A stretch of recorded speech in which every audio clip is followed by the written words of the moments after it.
Drake, born Aubrey Graham, has been a titan in the music industry for over a decade.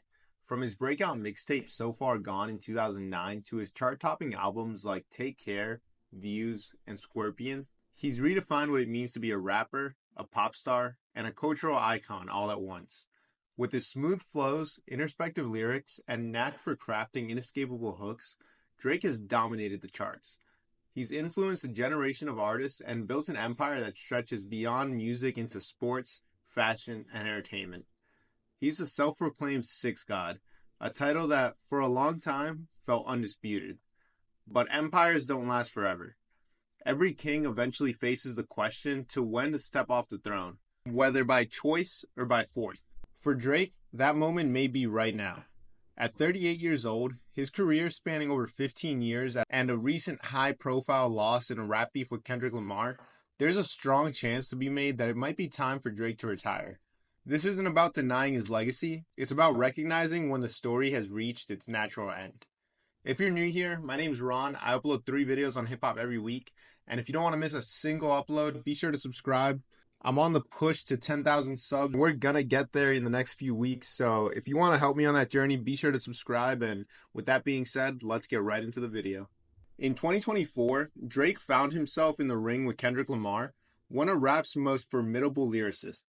In a beef that captivated the hip-hop world, what started as subtle jabs escalated into a full-on war of words, with diss tracks flying back and forth like Drake's Push-Ups and The Hard Part 6 versus Kendrick's Meet the Grams and Not Like Us. For fans, it was a clash of titans. For Drake, it was a rare public stumble. Kendrick came out swinging, delivering bars that weren't just catchy, but surgically precise, attacking Drake's persona, his authenticity, and even his role as a father. Not Like Us became an anthem, a cultural moment that had clubs, radio stations, and TikTok ablaze. Drake fought back, but his responses felt defensive, less sharp, and crucially less impactful. The consensus among fans, critics, and even neutral observers was clear. Kendrick won and Drake lost. The numbers back it up too. Not Like Us outperformed Drake's diss tracks on streaming platforms, and the public narrative shifted against them. The loss wasn't just a bruised ego, it was a crack in the armor of invincibility that Drake had spent years building. He's always positioned himself as an untouchable king of rap, the guy who could weather any storm with a smirk and a hit single. But Kendrick exposed something. Drake's formula. Melodic hooks, clever wordplay, and a polished persona couldn't hold up against raw, unfiltered lyricism in a traditional rap battle.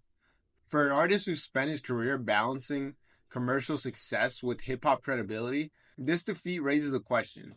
If Drake can't win the big fights anymore, what's left to prove? Retirement could let him exit before more challengers line up to take their shots. Drake turned 38 in October of 2024, and while that's hardly old in the grand scheme of life, it's a different story in the world of hip-hop. Rap is a young man's game, not because the talent fades, but because the genre thrives on energy, rebellion, and relatability. Drake's early hits like Best I Ever Had and Marvin's Room resonated because they captured the angst, heartbreak, and ambition of youth. He was the guy sipping champagne in the club while nursing a broken heart, and we all saw ourselves in him. Now at 38, Drake's life looks different. He's a multimillionaire, a father, and a global superstar. That's inspiring, but it's harder to connect with. When he raps about late-night texts or petty beefs, it feels less authentic coming from someone who's closer to 40 than 20.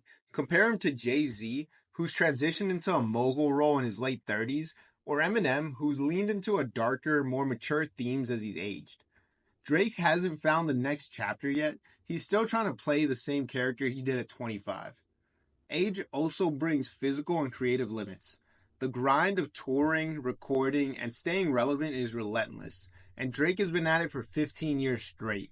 Most artists don't maintain that pace forever. A$AP Rocky, for instance, has slowed down his output as he's aged, focusing on other ventures like fashion.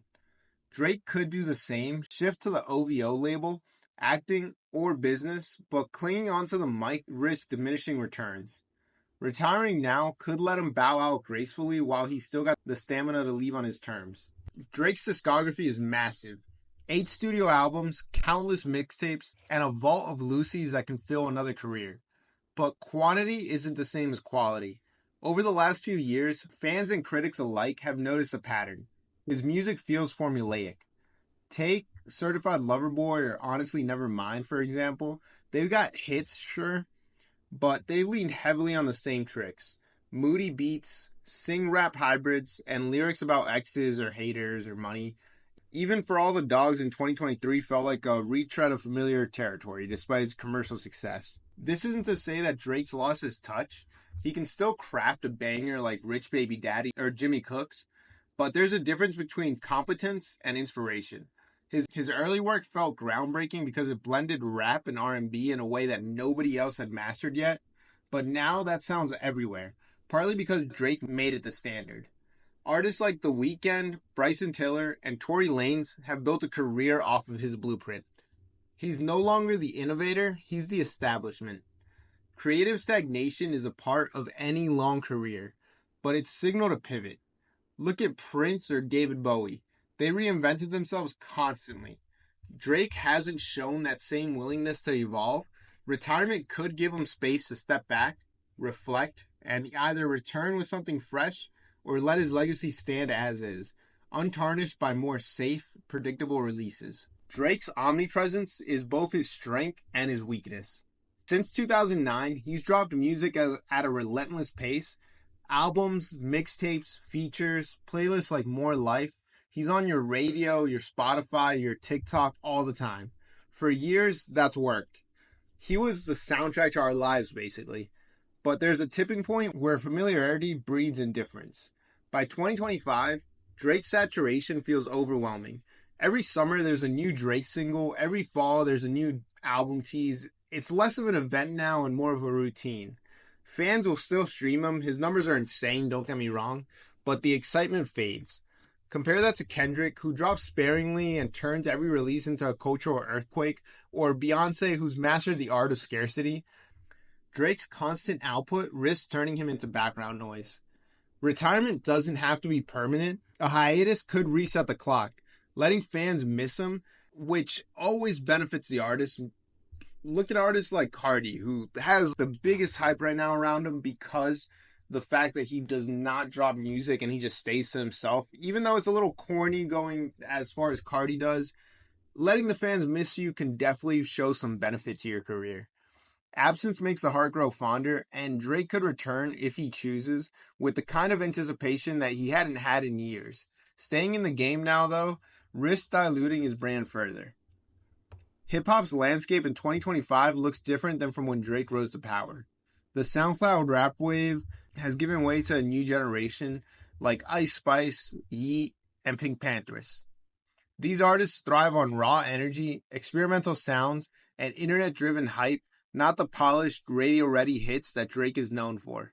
Even established stars like Travis Scott or Lil Baby bring a grittier, more chaotic vibe that contrasts with Drake's sleek aesthetic. Drake's tried to adapt. He's collaborated with younger acts like Lil Yachty and 21 Savage, but it often feels like he's chasing trends rather than setting them. The culture is shifting towards authenticity and unpredictability, and Drake's curated persona doesn't fit snugly as it once did.